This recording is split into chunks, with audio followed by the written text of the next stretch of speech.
Shalom, shalom, shalom, peuple de Dieu. Shalom, Église du Christ. Shalom, corps du Christ. Shalom, Église de la Sainte Doctrine, de partout où vous vous retrouvez dans le monde. Me voici une seconde fois de plus devant vous pour parler de la suite de mon expérience que j'ai connue avec le Seigneur depuis 2012. Et cette expérience est une exception. Cette expérience est une grâce si particulière que j'ai reçue du Seigneur. Je ne l'ai pas méritée. Ce n'était ni par mes efforts que je suis parvenu à atteindre cette grâce ou cette faveur que le Seigneur m'a donnée. C'est juste par son amour qu'il a permis que je puisse connaître cette expérience et que je vienne la partager avec vous. C'est un témoignage très fort, très puissant, capable de guérir, d'aider, de bénir, d'ouvrir même les portes qui étaient fermées devant les enfants de Dieu. Lorsque vous allez découvrir certaines vérités, ignorées pendant plusieurs années, certaines vérités que les gens ont rejetées et apparemment ils trouvaient que c'était une bonne vie, mais alors que devant le Seigneur, ce n'était pas une bonne vie. À travers ces témoignages, Dieu a voulu que nous puissions interpeller son Église, qui est l'épouse même du Christ, de se préparer à la rencontre de son époux. Il ne faut pas être comme les 5 vierges folles, mais il faut être comme les 5 vierges sages, qui étaient tous en train d'attendre, ou elles étaient toutes en train d'attendre l'arrivée de l'époux, mais 5 avaient la révélation de comprendre et de se préparer à la rencontre de l'époux. Et les 5 autres étaient moins sages, c'est-à-dire folles, et elles n'ont pas pu se préparer pour la rencontre de l'époux. Elles ont raté de voir l'époux pas loin de la salle de noces, mais c'était devant la porte de la salle de noces. Ce qui veut dire que plusieurs perdront la vie éternelle en étant devant la porte de l'église ou en étant dans l'église en servant le Seigneur, mais ils vont rater l'enlèvement, ils vont rater la rencontre avec le Seigneur. Raison pour laquelle nous voulons prier avant d'avancer. Nous allons prier au nom de Jésus-Christ de Nazareth. Éternel Dieu de gloire, Dieu de toute puissance, Seigneur Jésus-Christ de Nazareth, en ce moment si favorable et précieux, je me présente devant ton trône avec ces peuples qui me suivent de partout au monde, ceux-là qui sont en train d'écouter ce message qui va transformer, qui va édifier et qui va même restaurer la vie de plus d'une personne. Au nom puissant de Jésus-Christ, accepte que ce message soit une clé qui va ouvrir les yeux de ceux-là qui étaient aveuglés par le siècle présent, de ceux-là qui ont été aveuglés par le message du siècle présent, au lieu d'être attachés au message de la vie éternelle. Assiste-nous du début jusqu'à la fin de ce travail. Assiste-nous afin que tout ce que nous allons faire en ces lieux puisse rendre gloire en ton nom, toi le seul et véritable Dieu, Jésus-Christ de Nazareth. Touche tout celui qui va écouter ce message, que celui qui est malade, qu'il soit guéri, que celui qui a des problèmes trouve des solutions, celui qui était bloqué, qu'il soit débloqué, celui qui vivait la malédiction, qui vive la bénédiction à partir de maintenant. Au nom puissant de Jésus-Christ de Nazareth, que ta main glorieuse puisse localiser tout un chacun de nous, de partout où il se retrouve, afin que le miracle l'accompagne. Au nom de Jésus-Christ, ainsi je viens de prier avec action de grâce et je dis Amen. Oui, bien-aimés dans le Seigneur, avant d'avancer, je veux pouvoir lire la parole du Seigneur. Ce qui m'intéresse, c'est dans le livre de 1 Corinthiens, chapitre 2, en commençant par le 6e jusqu'au 16e. Mais pour ne pas être trop long, vous allez lire, si vous avez vos Bibles là où vous êtes. Mais moi, je vais souhaiter commencer par le 9e jusqu'au 16e. Au nom de Jésus-Christ, je lis. Mais, comme il est écrit, ce sont les choses que l'œil n'a point vues, que l'oreille n'a point entendues, et qui ne sont point montées au cœur de l'homme, des choses que Dieu a préparées pour ceux qui l'aiment. Ce message, c'est un message que Dieu a préparé pour ceux qui l'aiment. Dieu nous les a révélés par l'Esprit, car l'Esprit sonde tout, même les profondeurs de Dieu. Donc ce message, nous ne les donnons pas charnellement parce qu'elles nous ont été révélées ou elles nous avaient été révélées par l'Esprit. Et comme l'Esprit est capable de sonder tout, même les profondeurs de Dieu, c'est pourquoi nous sommes allés à une dimension peut-être que les autres ne peuvent pas comprendre, ceux qui sont dans la compréhension charnelle. 11e verset, il dit, « Qui donc parmi les hommes connaît les choses de l'homme, si ce n'est l'esprit de l'homme qui est en lui? De même, personne ne connaît les choses de Dieu, si ce n'est l'esprit de Dieu. » Donc, pour connaître ces choses, vous devez être animé par l'esprit de Dieu. Et tous ceux-là qui sont animés par l'esprit humain, l'esprit de l'homme, ils ne peuvent jamais comprendre ces messages. 12. Or, nous n'avons pas reçu l'esprit du monde, mais l'esprit qui vient de Dieu, afin que nous connaissions les choses que Dieu nous a données par sa grâce. C'est par sa grâce que nous transmettons ce message, parce qu'il nous a été révélé par l'esprit. 13. Et nous en parlons, non avec des discours qu'enseigne la sagesse humaine,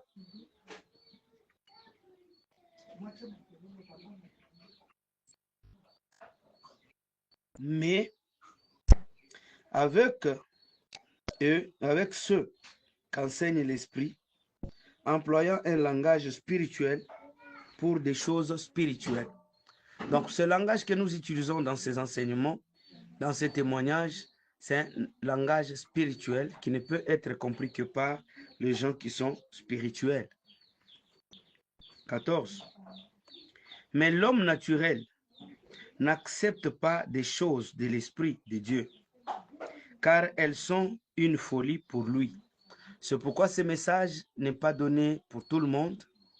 Il y a de ceux-là qui le comprendront spirituellement et de ceux-là qui vont le comprendre d'une manière naturelle ou charnelle, afin de comparer ou de faire ce qu'eux veulent. Dans ces enseignements, dans ces témoignages, j'aimerais que chacun arrive à comprendre que c'est un langage de Dieu qui ne peut être compris que par des personnes qui sont spirituelles. Les élus, les choisis de Dieu. Je continue en disant, car elles sont une folie pour lui et il ne peut les connaître parce que c'est spirituellement qu'on les juge. Donc, il n'y a que quelqu'un qui est spirituel qui peut juger et comprendre ces témoignages et ces enseignements que nous sommes en train de donner. L'homme spirituel, au contraire, juge de tout. Et il n'est lui-même jugé par personne. Donc, soyez spirituel pour comprendre ça, afin que vous ne puissiez pas être jugé. Et que vous ne puissiez pas aussi non plus juger n'importe quoi ici. 16. Car qui a connu la pensée du Seigneur pour l'instruire? Or, nous avons la pensée de Christ. Nous qui vous donnons ce message, nous avons la pensée du Christ. Voilà, ce passage veut enrichir ce que nous sommes en train de vouloir dire en ces lieux. Il n'y a que les hommes spirituels qui peuvent facilement comprendre ce que nous sommes en train de donner ici. Les charnels ne peuvent pas les comprendre. Ils vont les juger de leur manière. Que l'Éternel Dieu vous bénisse. Ce message, nous ne le donnons pas pour notre gloire, mais pour la gloire du Seigneur Jésus-Christ de Nazareth, lui seul. C'est pourquoi nous disons à Jésus la gloire, à Jésus l'honneur, à Jésus la magnificence, à Jésus la puissance, l'autorité et tout. Qu'il soit béni cet homme de Jésus et il mérite d'être adoré, loué et glorifié. Je continue avec le témoignage. Nous avions avancé après avoir vu les autres serviteurs. Nous étions toujours sur les lieux où il y avait un groupe des hommes de Dieu habillés en toge et chacun venait nous ouvrir une porte pour nous parler de ce qui est caché derrière cette porte. Pour ceux-là qui nous ont suivis avant, ils ont déjà compris le terme porte que je suis en train de parler. C'était quelque chose qui n'avait pas vraiment la forme d'une porte, mais du moins, cette chose pouvait ressembler à une porte. On l'ouvrait comme une porte et derrière cette porte, cette chose qui ressemblait à la porte, il y avait plusieurs personnes qui attendaient là-bas, toujours dans les lieux du tourment, en train de pleurer, en train de grincer le dent, en train de pleurer. Maintenant, quand nous sommes arrivés, cet homme nous a suivis, il a ouvert la porte et nous sommes entrés. Nous avons vu de l'autre côté un bon nombre de gens. Et ce bon nombre de gens étaient là. Je lui ai posé la question de savoir pourquoi il était là et pourquoi tous ces gens-là étaient derrière cette porte. Il m'a dit, homme de Dieu, moi le problème, j'avais de garde du corps pendant que j'étais en train de prêcher. Pour me voir, il fallait prendre le rendez-vous, il fallait des audiences. Et si je remarquais que votre requête ne m'intéresse en rien, c'est-à-dire vous n'avez pas d'argent pour que je vous reçoive, je ne recevais personne. Donc, pour lui, il ne pouvait pas recevoir quelqu'un qui n'avait pas d'argent, quelqu'un qui n'avait pas de moyens. Il ne recevait que ceux-là qui pouvaient lui faire des enveloppes, lui donner de l'argent et lui mettre à l'aise.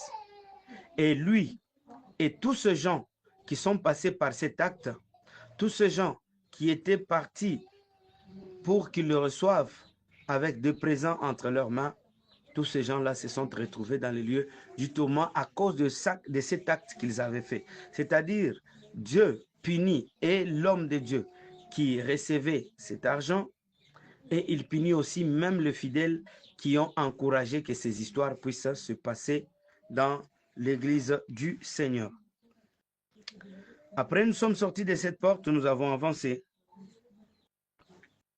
Nous avons trouvé un autre homme de Dieu qui est sorti du lot, du groupe des autres, pour venir se joindre à nous. Et lorsque cet homme de Dieu est venu, il nous a dit ceci: moi, si je me suis retrouvé ici, dans le lieu du tourment, c'est parce que j'avais accepté d'être vénéré, honoré par les hommes à la place de Dieu. J'étais comme un Dieu à ces gens-là. Je pose la question, comment? Explique-moi, homme de Dieu. Il me dit, moi, pour entrer dans le culte, je n'entrais pas au début du culte. J'étais assis dans mon bureau, bien que je peux arriver au bureau avant, je suis dans mon bureau en train d'attendre.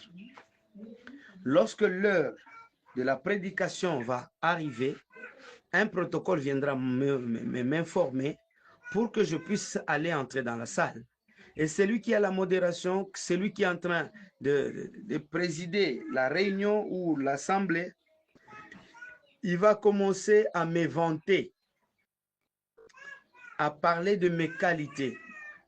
Et sous les ovations de l'église, sous les acclamations de membres de l'église, j'entrais et tout le monde était debout en train de me recevoir comme un président de la République, comme quelqu'un qui mérite de l'honneur. Voilà pourquoi je me suis retrouvé dans ces lieux du tourment, parce que j'avais pris la place de Dieu. Nous sommes sortis de là, nous avons trouvé un autre serviteur de Dieu. Lui aussi nous dit, s'il est là-bas, c'est juste parce que quand il était en train de prêcher, il y avait de ses fidèles qui venaient l'essuyer la sueur. Il y avait de ceux-là qui venaient essuyer ses chaussures. bien qu'ils ne peuvent pas être sales, mais quelqu'un vient, il commence à essuyer. À cause de ça, je me suis retrouvé dans les lieux du tourment. Après, nous sommes sortis. Nous avons rencontré un autre homme de Dieu. Il nous dit, si lui, il est là-bas, c'est juste parce que lui, quand il entre, ou bien quand le fidèle voulait le saluer quand il arrive quelque part, chacun devait fléchir et lui les toucher par les épaules en déclarant des paroles sur eux. C'est pourquoi il est allé se retrouver dans les lieux du tourment, parce que les genoux sont uniquement prévus ou préparés pour le Seigneur seul. Si nous demandons à Shadrach, Meshach et Abednego, ces trois vaillants hommes vont nous confirmer cela, car ils étaient à Babylone, là où, dans le royaume de Médès et de Perse, là où le roi avait exigé qu'on puisse fléchir devant des statuettes. Et devant la statue, la grande statue érigée dans le pays qui mesurait presque 6 mètres et plus. Et maintenant, quand tout le monde s'agenouillait, Shadrach, Meshach, Abednego avait dit, nos genoux ne peuvent fléchir que devant Elohim, notre Créateur. Donc, les genoux, ce n'est pas à fléchir devant un pasteur, devant un prophète, devant un archibishop ou devant quelqu'un qui veut se faire voir que lui a tout, il a toute la capacité. Et qu'est-ce qu'ils se disent? Un serviteur mérite une double honneur. Cette double honneur va t'amener en enfer, mon bien-aimé. Change si tu avais ce caractère, change si tu avais cette vie. Que Jésus-Christ vous bénisse. À Jésus la gloire, à Jésus l'honneur, à Jésus la puissance, à Jésus la magnificence.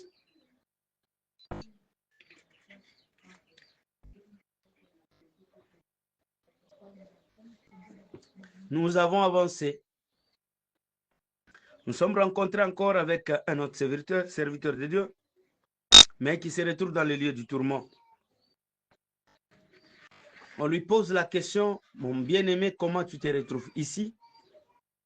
Il me dit, si moi je suis ici, c'est parce que j'avais accepté que lorsque le chantre pouvait commencer à louer Dieu dans l'église, il devrait commencer à m'éventer, à me citer dans leur cantique. Ce qu'on appelle vulgairement dans notre pays, la RDC, Mabanga. Donc, il voulait que Baboua Kilakaye, Mabanga, qu'on puisse lui jeter de pierres. Ce n'est pas de pierres, cailloux qu'on peut donner, mais c'est lorsqu'on est en train de vanter quelqu'un dans un cantique, dans une chanson.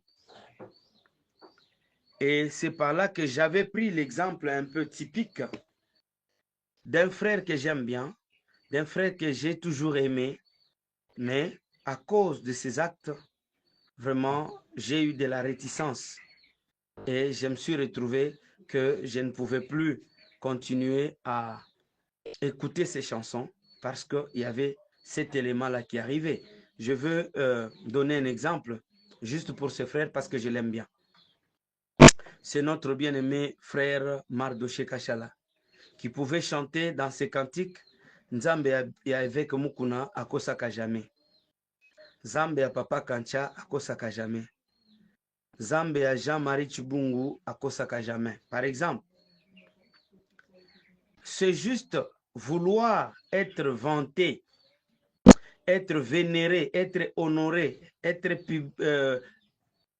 publicité, chercher à être vanté dans des cantiques. Voilà, à cause de cela, plusieurs serviteurs de Dieu se sont retrouvés dans le lieu du tourment parce qu'on était en train de leur jeter des jetons, mabanga.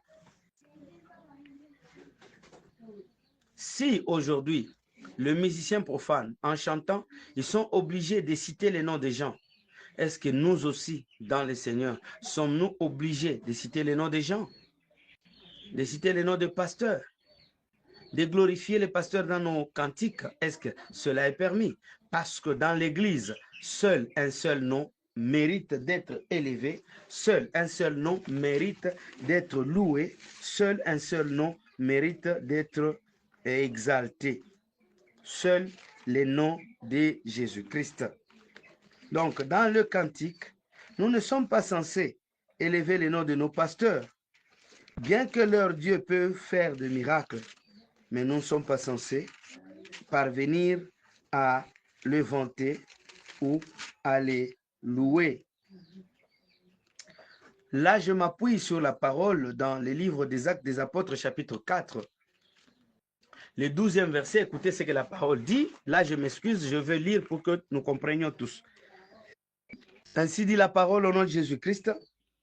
Il n'y a de salut en aucun autre, car il n'y a sous le ciel aucun autre nom qui ait été donné parmi les hommes par lequel nous devrions être sauvés. Donc, pour que nous soyons sauvés, seul le nom de Jésus-Christ peut sauver. Seul le nom de Jésus-Christ peut aider, peut guérir. Maintenant, pourquoi vanter le nom de votre pasteur? Pourquoi vanter le nom de votre église? Que l'Éternel Dieu vous bénisse. À Jésus la gloire, à Jésus la puissance, à Jésus la magnificence, à Jésus l'honneur. Nous avons avancé. J'ai vu un autre serviteur qui est venu encore. Lui aussi a ouvert sa porte pour nous dire quoi? Que lui, c'était ce pasteur-là qui était en train d'appliquer ce qu'on appelle la nécromancie. Tous ces pasteurs qui pratiquent la nécromancie sont destinés à aller en enfer. Et parmi eux, je peux citer ce serviteur de Dieu qui organise le messe funèbre dans leurs églises. L'église n'est pas un lieu où nous pouvons aller jouer ou faire du n'importe quoi. Non. Tout celui qui est en train de pratiquer ces histoires, il est dans la nécromancie. Donc, ces serviteurs, ces pasteurs qui organisent les cultes funèbres dans leurs églises, c'est-à-dire un membre de l'église meurt, vous prenez le corps à la morgue, vous amenez le corps jusqu'à l'église, vous passez une messe là-bas et après vous allez enterrer. Vous qui amenez les corps de vos frères et sœurs morts et vous les amenez dans l'église, vous êtes dans le faux. Et votre destination, c'est en enfer. Moi, c'est ce qu'on m'a appris. C'est ce qu'on m'a donné par l'ange, envoyé par le Seigneur, afin de vous transmettre ce message. Si vous étiez en train de le faire, ne le faites plus. Vous avez un culte à organiser pour votre bien-aimé qui est mort, faites-le à la morgue, faites-le au cimetière, et on ne le fait pas pour le mort, mais on le fait pour le vivant, ceux qui sont restés, juste pour les interpeller à revenir dans le chemin de la vérité, à revenir à la repentance et à se rappeler qu'il y a une vie qui a la fin. Et il y a une vie qui nous attend au-delà de ce corps humain. Donc, dès que vous organisez des messes funèbres dans vos églises, sachez directement que vous êtes dans le faux, vous êtes en train de pratiquer ce qu'on appelle la nécromancie. Que Dieu vous bénisse. À cause de ça, ce pasteur s'est retrouvé dans le lieu du tourment. La nécromancie, c'est lorsque vous évoquez de mort. C'est lorsque vous essayez de croire que malgré la mort, les morts peuvent encore continuer à vivre et prêter la main forte à ceux qui sont restés en vie. Ma soeur, mon frère, si votre père est déjà mort, même si vous l'appelez aujourd'hui, il ne peut rien faire. Pourquoi? Parce que lui-même était incapable de résister à la mort. Lui-même était incapable de faire face à la mort. Comment pourrait-il le faire devant vous et pour vous? La nécromancie, c'est lorsqu'on commence à parler aux morts. On commence à dialoguer avec le mort.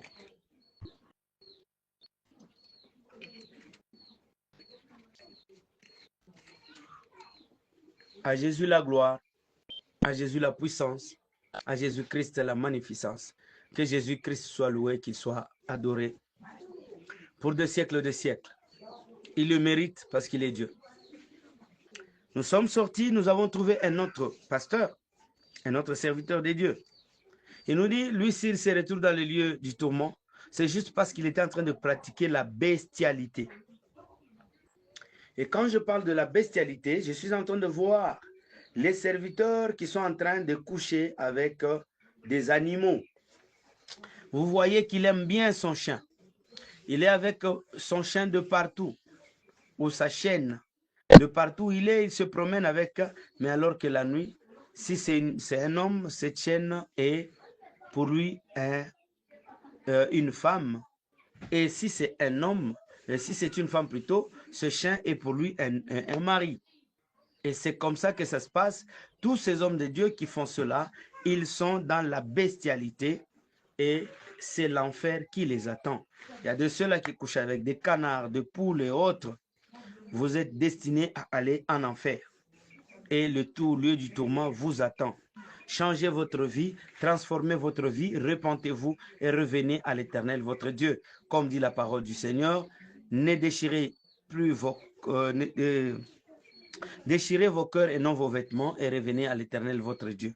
Donc ça, c'est le temps où vous devez déchirer vos cœurs pour découvrir ce que vous avez déjà caché à l'intérieur. Est-ce que c'est la nécromancie que vous avez déjà cachée ou bien c'est la bestialité que vous avez déjà cachée et toutes ces histoires vont vous interpeller et vous irez en enfer. Soyez bénis de partout où vous êtes.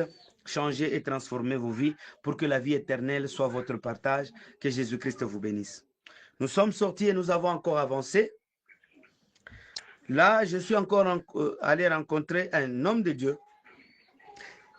qui pratiquait la pédophilie.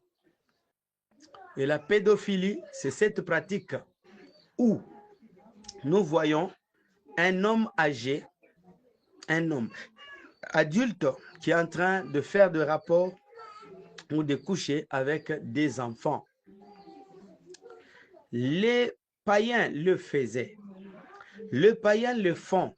Mais aujourd'hui, nous trouvons que même des hommes de Dieu, ils commencent à le pratiquer, ce qu'on appelle la pédophilie. Ils sont en train de chercher à sortir avec les petits-enfants, juste pour gagner leurs étoiles, juste pour prendre leur bénédiction et jouer avec. Raison pour laquelle je vous interpelle et je vous demande, hommes de Dieu, si vous êtes dans la pédophilie, sortez-y le plus vite possible et cherchez la face du Seigneur, car Jésus-Christ a besoin de vous. Si vous entendez cette parole, n'endurcissez pas votre cœur. Si vous entendez ce message, n'endurcissez pas vos cœurs, dit la parole du Seigneur. Bien-aimé, si tu endurcis ton cœur en écoutant cette parole, sache que l'enfer est à ta portée. L'enfer est avec toi. Et l'enfer t'attend. Que Jésus-Christ vous bénisse. Et que Jésus-Christ continue à vous garder et à vous protéger. Vous êtes une bénédiction.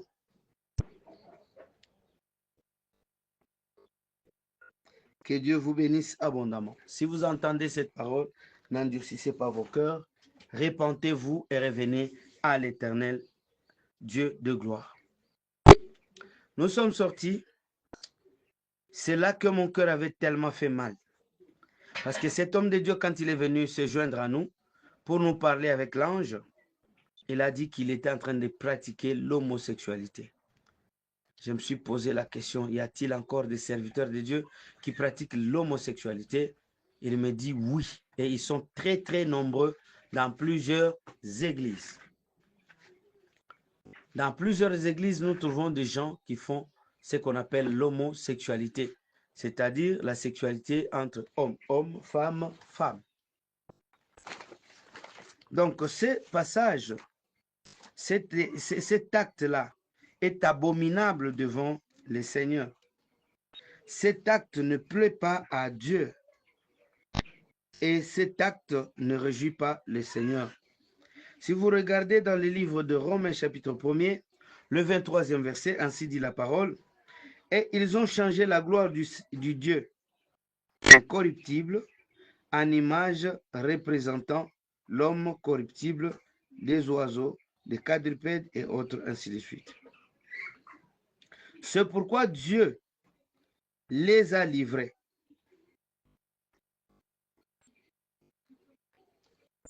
à l'impureté selon les convoitises de leur cœur. Ainsi, ils déshonorent eux-mêmes leur propre corps. Eux qui ont changé la vérité de Dieu en mensonge et qui ont adoré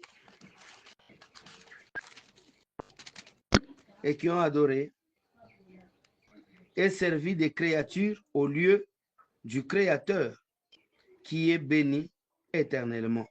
C'est pourquoi Dieu les a livrés à des passions infâmes, car leurs femmes ont changé l'usage naturel en celui qui est contre nature.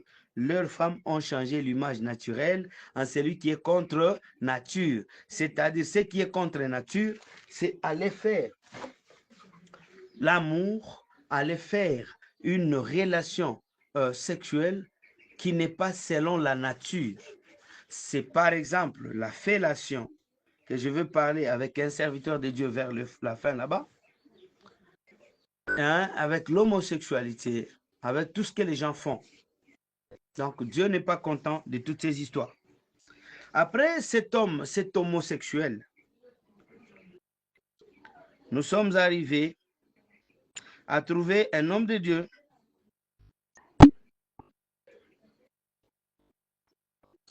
Cet homme de Dieu a dit, même s'il était serviteur de Dieu, mais il aimait pratiquer la fellation. La fellation, c'est lorsque la femme est en train de lécher l'homme, ou l'homme est en train de lécher la femme. On appelle ça la fellation. Et les hommes de Dieu, d'autres serviteurs de Dieu les font. Et leurs amis se retrouvent là-bas, ou leur frère, il m'a envoyé pour venir vous dire, vous qui pratiquez la fellation, que vous êtes dans le faux et vous irez en enfer. Que Jésus-Christ vous bénisse. À Jésus la gloire, à Jésus l'honneur, à Jésus la magnificence et la puissance. Soyez tous bénis pour la gloire de notre Seigneur Jésus-Christ de Nazareth. Après, nous sommes sortis. Nous avons rencontré un autre homme de Dieu qui nous a amenés jusqu'à ouvrir sa porte aussi. Parce que chacun avait une porte à lui.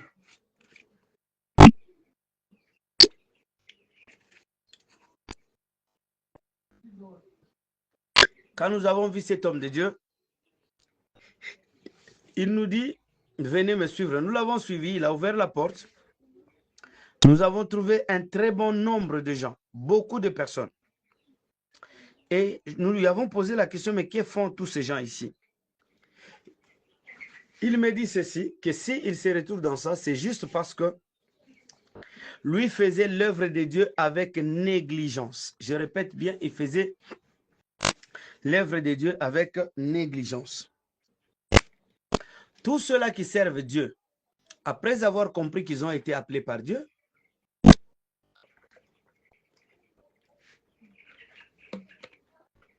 s'ils savent qu'ils ont été appelés par Dieu, mais qu'ils sont en train de servir Dieu avec négligence. Tu sers Dieu avec négligence. Dans la modérature, tu es négligent.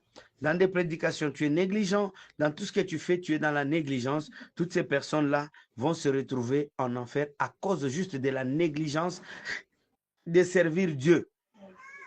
C'est pourquoi, toi qui continues à servir ton Dieu avec négligence, cela te concerne. Cela te regarde, ça ne m'importe moi en rien. L'essentiel que je t'ai fait parvenir le message et que Dieu a voulu que tu l'entendes et que tu sois transformé.